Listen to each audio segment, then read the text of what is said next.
Selamat sejahtera. Nama saya Tanusha, anak perempuan Sadir Murti, nombor metrik 270467. Tajuk kajian, Kajian Impak Pelaksanaan Perintah Kawalan Pergerakan (PKP) terhadap pelajar dalam keluarga B40 di INASIS TNB Universiti Utara Malaysia. Bab 1. Pengenalan. Pendahuluan. Terdapat sebuah virus yang dikenali sebagai coronavirus yang merupakan sekumpulan virus yang berupaya menjangkiti manusia bermula dengan simptom-simptom jangkitan saluran pernafasan yang ringan. Virus ini telah dikesan di Bandaraya Wuhan, Hubei, China, kemudian tersebar ke seluruh dunia termasuk negara Malaysia. Hal ini menyebabkan kerajaan Malaysia untuk mengambil tindakan seperti mewujudkan Perintah Berkurung, iaitu Perintah Kawalan Pergerakan bagi membendung wabak COVID-19. Perintah Kawalan Pergerakan (PKP) ini telah memberi kesan besar terhadap ekonomi Malaysia, termasuk penurunan nilai ringgit Malaysia (MYR) dan penurunan keluaran dalam negara kasar (KDNK). Hal ini terjadi disebabkan oleh banyak sektor di negara telah diarahkan untuk ditutup. Banyak perniagaan terpaksa melaksanakan penjarakan sosial yang mempengaruhi pendapatan mereka. Perintah Kawalan Pergerakan (PKP) menyebabkan peningkatan pengangguran. Latar belakang kajian. Antara bidang yang terkesan akibat pandemik COVID-19 disebabkan oleh Perintah Kawalan Pergerakan ialah sektor pendidikan. Hal ini kerana kuliah dalam talian telah dijalankan. Golongan yang amat terkesan akibat daripada pelaksanaan Perintah Kawalan Pergerakan ialah golongan B40. Golongan B40 merupakan isi rumah yang berpendapatan di bawah RM4,850. Cabaran yang dihadapi oleh pelajar dalam keluarga B40 akibat kuliah dalam talian ialah kewangan pelajar. Pelajar tidak mencukupi kewangan bagi membeli data internet untuk menghadiri kuliah dalam talian. Terdapat juga pelajar yang mengalami gangguan capaian internet disebabkan oleh terdapat pelajar yang tinggal di kawasan pedalaman. Terdapat juga pelajar yang ketiadaan alat peranti pintar. Banyak perniagaan terpaksa melaksanakan penjarakan sosial yang mempengaruhi operasi dan pendapatan mereka. Perintah Kawalan Pergerakan (PKP) menyebabkan peningkatan kadar pengangguran. Pernyataan masalah. Disebabkan oleh pelaksanaan Perintah Kawalan Pergerakan, terdapat beberapa pernyataan masalah yang timbul, seperti sumber kewangan ibu bapa atau penjaga terjejas yang menyebabkan pelajar tidak mencukupi sumber kewangan bagi melanjutkan pelajaran. Hal ini disebabkan oleh kuliah atas talian dijalankan. Ia menyebabkan pelajar untuk membeli data yang mencukupi. Hal ini juga telah menyebabkan pelajar hilang fokus dalam pelajaran disebabkan oleh tekanan stres dan emosi. Terdapat juga pelajar yang terpaksa menangguh pelajaran. Persoalan kajian. Terdapat 4 persoalan kajian dalam kajian ini. Yang pertama, apakah impak pelaksanaan Perintah Kawalan Pergerakan (PKP) terhadap keadaan sosioekonomi golongan keluarga B40? Yang kedua, sejauh manakah keberkesanan implikasi Perintah Kawalan Pergerakan (PKP) terhadap pelajar dalam keluarga B40 di INASIS TNB Universiti Utara Malaysia (UUM)? Yang ketiga, bagaimanakah pengurusan kewangan pelajar dalam keluarga B40 sepanjang pelaksanaan Perintah Kawalan Pergerakan (PKP) di INASIS TNB Universiti Utara Malaysia (UUM). Yang keempat, apakah langkah yang diambil oleh kerajaan dan pihak universiti untuk membantu pelajar dalam keluarga B40 semasa pelaksanaan Perintah Kawalan Pergerakan (PKP)? Objektif kajian. Objektif umum, kajian ini bertujuan untuk mengkaji dan menilai impak Perintah Kawalan Pergerakan PKP terhadap pelajar dalam keluarga B40 di INASIS TNB Universiti Utara Malaysia. Objektif khusus. Terdapat 4 objektif khusus dalam kajian ini. Yang pertama, mengkaji impak pelaksanaan Perintah Kawalan Pergerakan PKP terhadap keadaan sosioekonomi golongan keluarga B40. Yang kedua, mengenal pasti keberkesanan implikasi Perintah Kawalan Pergerakan PKP terhadap pelajar dalam keluarga B40 di INASIS TNB Universiti Utara Malaysia UUM. Yang ketiga, mengkaji pengurusan kewangan pelajar dalam keluarga B40 sepanjang pelaksanaan Perintah Kawalan Pergerakan PKP di INASIS TNB Universiti Utara Malaysia UUM. Dan yang keempat, menganalisis langkah yang diambil oleh pihak kerajaan dan pihak universiti untuk membantu pelajar dalam keluarga B40 semasa pelaksanaan Perintah Kawalan Pergerakan PKP. Kepentingan kajian. Kajian ini dilaksanakan bagi mengenal pasti impak pelaksanaan Perintah Kawalan Pergerakan PKP terhadap pelajar dalam keluarga B40. Kajian ini juga dapat membantu dari segi data yang diperoleh dalam kajian ini boleh berguna untuk pengkaji yang ingin membandingkan kajian yang sama atau hampir sama. Kajian ini juga boleh digunakan oleh pihak universiti sebagai rujukan penambahbaikan yang memberikan penekanan bukan sahaja fizikal malah mental pelajar. Sebagai contoh, pihak universiti boleh menyediakan sesi kaunseling dengan kaunselor UUM. Kesimpulan. Dalam bab 1, pengkaji menjelaskan pendahuluan, latar belakang, permasalahan kajian, persoalan kajian, objektif kajian dan kepentingan kajian bagi menilai impak Perintah Kawalan Pergerakan PKP terhadap pelajar dalam keluarga B40 di INASIS TNB UUM. Bab 2 akan membincangkan tentang sorotan karya yang mengandungi konsep kajian, model kajian, kajian lepas berkenaan impak pelaksanaan Perintah Kawalan Pergerakan PKP dan perbezaan kajian ini dengan kajian terdahulu. Bab 2, sorotan karya. Pendahuluan. Bab 2 terutamanya mengenai sorotan karya. Bab 2 akan menerangkan dan menganalisis penyelidikan yang berkaitan dengan isu-isu yang berlaku terhadap pelajar di INASIS TNB Universiti Utara Malaysia UUM dalam kalangan pelajar dalam keluarga B40 semasa pelaksanaan Perintah Kawalan Pergerakan PKP. Matlamat penting adalah untuk mengkaji impak pelaksanaan Perintah Kawalan Pergerakan PKP terhadap keadaan sosioekonomi golongan keluarga B40. Dalam bab ini, kajian lepas, jurnal dan artikel sebagai rujukan telah digunakan untuk membantu meningkatkan pemahaman tentang isu-isu yang berlaku terhadap pelajar dalam keluarga B40 di INASIS TNB Universiti Utara Malaysia UUM. Dua keperluan khusus contohnya penyelidikan terdahulu dan perbezaan antara penyelidikan terdahulu telah dimasukkan dalam bab 2. Konsep kajian.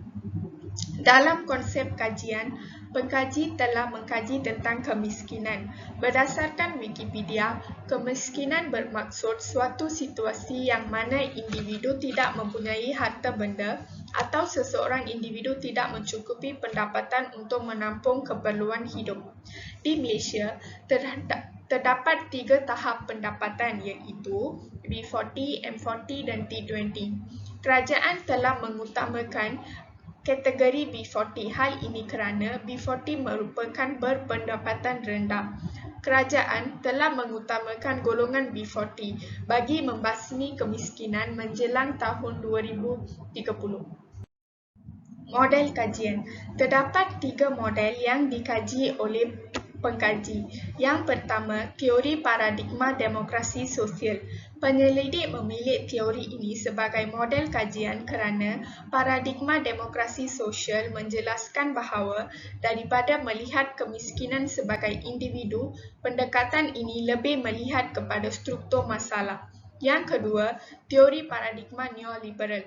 Dalam teori paradigma neoliberal, kemiskinan adalah masalah individu, bukan masalah yang mempengaruhi sekumpulan orang dan ianya disebabkan oleh kelemahan atau cara hidup tertentu yang diikuti oleh individu. Yang ketiga, teori tingkah laku kewangan. Berdasarkan teori kewangan, terdapat banyak teori tingkah laku kewangan individu. Apabila timbul situasi yang berkaitan dengan pemilihan kewangan individu, situasi ini mencerminkan tingkah laku seseorang individu. Kajian lepas. Terdapat 3 kajian lepas yang dikaji oleh pengkaji yang hampir sama dengan kajian ini. Yang pertama, kesan Perintah Kawalan Pergerakan PKP terhadap kebimbangan dan kemurungan dalam kalangan pelajar perubatan di Kolej Perubatan Diraja Perak RCMP semasa pandemik COVID-19. Kajian ini mengkaji untuk mengetahui berkaitan dengan faktor sosiodemografi. Kajian ini menggunakan kaedah keratan rentas yang melibatkan 227 pelajar perubatan Uni KL RCMP. Yang kedua, kesan Perintah Kawalan Pergerakan PKP dan hubungannya dengan amalan terhadap COVID-19 dalam kalangan pelajar universiti swasta di Selangor. Matlamat kajian adalah untuk mengkaji kesan Perintah Kawalan Pergerakan dari segi prestasi akademik dan kewangan terhadap populasi pelajar dan untuk mengukur tahap pengetahuan, sikap dan amalan terhadap pencegahan wabak COVID-19 dalam kalangan pelajar universiti swasta di Malaysia. Yang ketiga, kesan psikologi terhadap ibu bapa pelajar universiti semasa Perintah Kawalan Pergerakan PKP COVID-19. Objektif kajian ini adalah untuk mengetahui tahap tekanan psikologi dalam kalangan ibu bapa pelajar universiti terkandas semasa Perintah Kawalan Pergerakan PKP, untuk menilai faktor-faktor yang menyebabkan tekanan psikologi kepada ibu bapa pelajar universiti yang terkandas semasa Perintah Kawalan Pergerakan PKP, untuk menentukan perkaitan antara profil sosiodemografik dengan skala kesusahan psikologi Kessler K10 dalam kalangan ibu bapa pelajar universiti yang terkandas semasa Perintah Kawalan Pergerakan PKP dan untuk menentukan perkaitan antara faktor-faktor yang menyebabkan tekanan psikologi dengan tahap tekanan psikologi dalam kalangan ibu bapa pelajar universiti yang terkandas. Perbezaan dengan kajian terdahulu. Perbezaan kajian pengkaji berbanding kajian lepas ialah kajian ini lebih fokuskan kesan Perintah Kawalan Pergerakan PKP terhadap pelajar dalam keluarga B40 di INASIS TNB UUM, manakala kajian lepas fokuskan kepada Perintah Kawalan Pergerakan PKP terhadap kebimbangan dan kemurungan dalam kalangan pelajar perubatan di Kolej Perubatan Diraja Perak RCMP semasa pandemik COVID-19, kesan Perintah Kawalan Pergerakan PKP dan hubungannya dengan amalan terhadap COVID-19 dalam kalangan pelajar universiti swasta di Selangor, dan kesan psikologi terhadap ibu bapa pelajar universiti semasa Perintah Kawalan Pergerakan PKP COVID-19.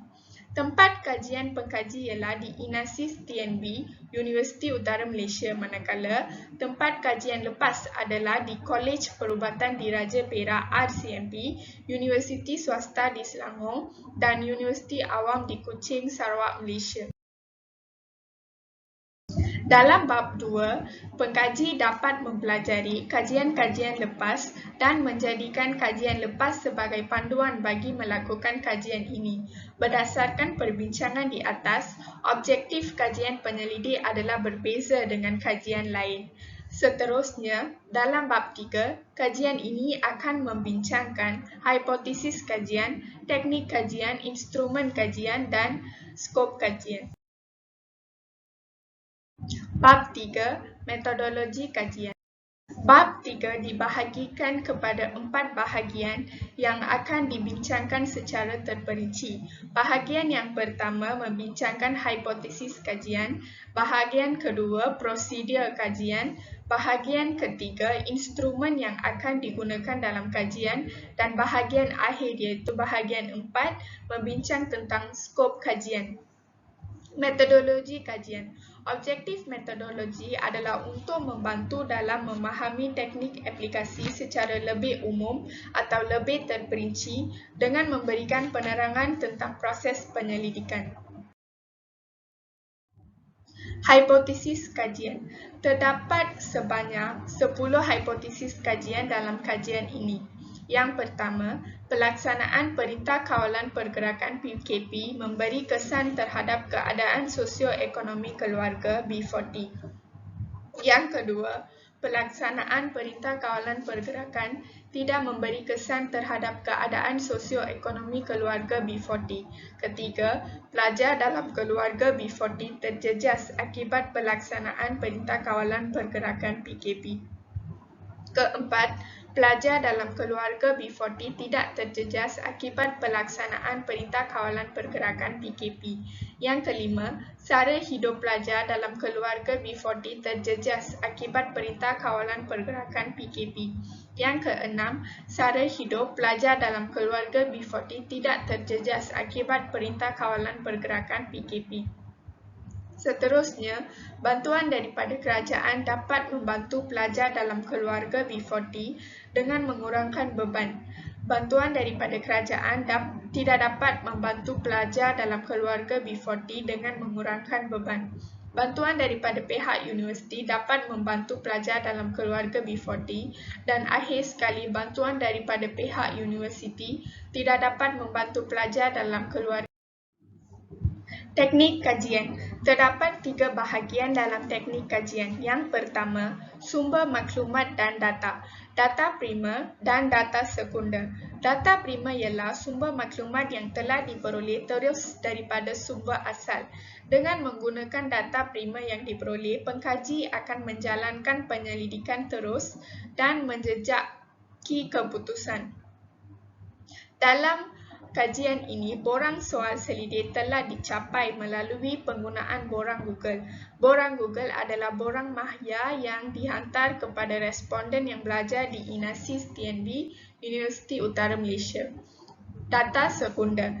Data sekunder ialah maklumat yang telah dikumpul daripada sumber maklumat penyelidikan. Justeru, penyelidik menggunakan data daripada banyak sumber seperti buku teks dan surat khabar, internet, terbitan berkala dan kajian lepas.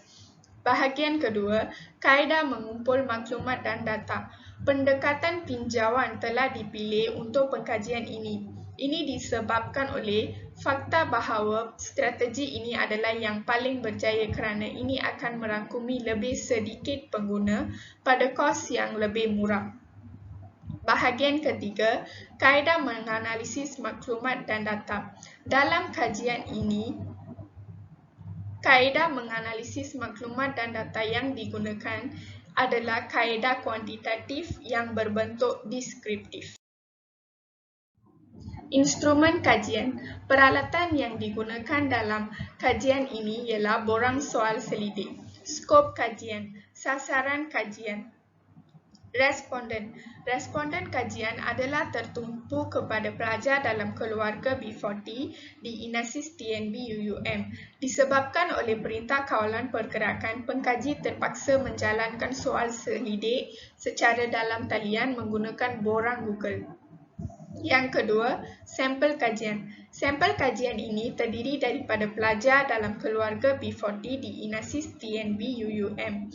Penyelidik dapat mengumpul sampel kajian sebanyak 35 orang pelajar. Kawasan kajian. Kawasan kajian yang digunakan dalam kajian ini adalah di INASIS TNB, Universiti Utara Malaysia. Jangka masa kajian. Jangka masa kajian ini adalah sebanyak 1 bulan lebih iaitu 20 Oktober 2021 hingga 7 Disember 2021. Kesimpulan. Kesimpulannya, Dalam bab 3, pengkaji membincangkan tentang metodologi kajian. Data yang diperoleh akan dikumpul dan dianalisis dengan terperinci dalam bab seterusnya, iaitu dapatan kajian dan analisis kajian.